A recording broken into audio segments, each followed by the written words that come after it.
last time on possibly the greatest alchemist of all time. After returning from the capital, Takumi tries coming up with a name for his party and eventually lands on Wings of Freedom.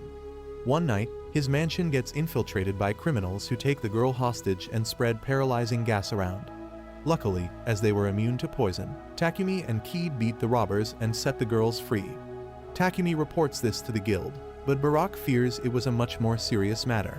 Who were these people, and what exactly was their goal here? Let's find out in Episode 9. Episode 9 starts off with Takumi finding out that the attack from the previous attack was orchestrated by members of the Divine Light Squadron and not some regular old thieves. The squadron was a radical group of Church of Divine Light followers who would execute anyone who they thought was defying the teachings of their church. Therefore, yesterday's break-in was not a robbery attempt, but an attempt on Takumi's life. Godwin tells Takumi their motives were most likely to get revenge for the recent use of a purification magic device to clean up the sewage of the town. Previously, this job was tasked to priests of both the Church of Divine Light and Creation, and they would take turns purifying this. The Church of Creation did not charge anything for this. However, the latter was the opposite. They always charged a hefty payment for this task, but now with the problem permanently solved, they were no longer being paid, which is why they wanted to remove Takumi from the way. Takumi thinks about going into hiding elsewhere, but Godwin tells him Bolton was the safest place to stay, as it had a good number of Church of Creation followers here. Guild Master Barak points out that the only time safety would be risky would be during Takumi's adventure quests. Takumi, who was hoping to lay low for the time being, gets shocked at what the Guild Master was saying and shares his concerns. Sophia reassures Takumi she'll risk her life for him, while Barak tells him he will be fine, and after some more training with him, he is certain Takumi will be able to fend anyone off. After this meeting, Takumi heads over to Hans and gets his party officially registered as Wings of Nolan. Hans then gives Takumi a heads up that the possibility of there being a bounty on his head already was there, and that certain people in the guild would not shy away from committing the most heinous crimes for money. Takumi shares his concerns with the girls and feels he has put everyone's life in danger. The girls try to lift his spirits by telling him they were just unprepared yesterday. Takumi acknowledges that they were strong, but taking that risk still didn't sit well with him, and so he comes up with the idea of creating a magical barrier around the mansion, one that would only allow entry to those who were registered with it. As far as their adventures were concerned, Sophia suggested they should look for an attacker or a tank. Takumi agrees since Hans and Barak had also told him that. However, the girls are almost in complete sync as they tell him it shouldn't be a man. Getting a slave through Mulan was the fastest way to get someone reliable, and a magic contract would also ensure their trust as well. Reva and Maria tell Takumi they didn't need a fancy contract to trust him, while Sophia proudly declares she wasn't foolish enough to trust her life with just anyone. The gang hit the hay for the night, and the next morning, Takumi and Reva got started on the magical barrier. Sophia also joins them, wishing to help out in any capacity so that her magical skills could be improved as well. Takumi tasks her and Reva to etch the magical circles. As he's working, Sophia notices Takumi has deep bags under his eyes, meaning he didn't sleep well again. Takumi, although, shrugs it off as thinking about future precautions. Suddenly Keed and Sabaki are seen pushing around a robust white thing, which turned out to be a golem doll. Golems were alchemy-based, but he couldn't make them since their control core was too complex to engrave magical circles into just for him. Takumi then activates the alchemy, unlocking his spell control skill, the tricky magic used to make golems. With some leveling up, he would be able to make golems of his own.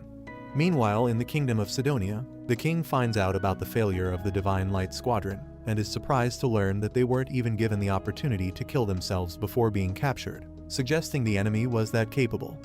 Elizabeth tells the king to drop this plan and instead focus on the one they were planning ahead.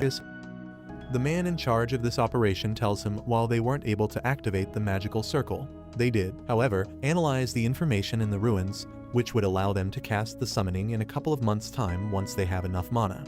Back in Bolton, Takumi and Reva try working on the golem, but the process was still too tricky for them to do.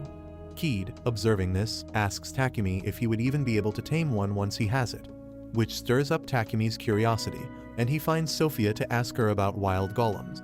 She tells him that iron golems were known to appear mostly in dungeons near Horus.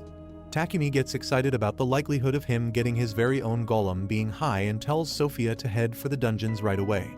She then scolds some sense into him for wanting to go into a dungeon without even any tank or attacker in her party. The gang then instead heads over to the rocky plains of the forest where they hunted treants previously. There, an enormous 3-meter tall golem just randomly walks past them. Sophia considers finding one, a Guardian-class golem from the ruins, this easily a huge stroke of luck. Takumi heads over to the giant monster and stands right in its way. Takumi trembles with fear, but for some reason he didn't feel any animosity from it. He arrives at the conclusion it probably had something to do with his blessings from Lady Nolan. He then extends his hand reluctantly and actually tames the golem. Takumi names the giant beast Titan, and he quickly solves the issue of moving through the city with his huge size by shrinking down. Keed asks Takumi to make a translator for them so they could understand Titan. Several months into the future, Akira and Yamato keep diverging from the path of good each day, and Akane can't help but be disgusted by how much they had changed in such little time. With a golem at his disposal, Takumi overflows with new body ideas for Titan, but before he gets on with that, he must settle another matter.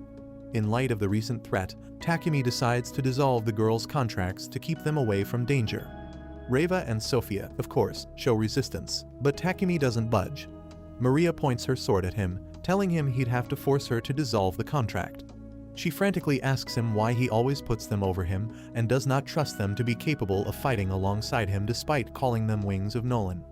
Her words bring Takumi to tears as well, as he was just trying to keep them safe.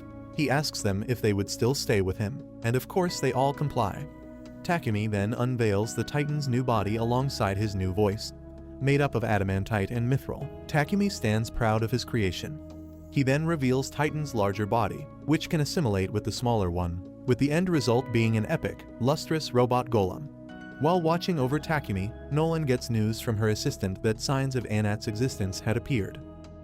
She shouldn't exist. However, years of faith from the Church of Divine Light changed that. Moreover, she was also about to become an evil spirit. Nolan fears that would mean war on the main continent. She couldn't interfere directly, so she left the fate of this world in the hands of Takumi.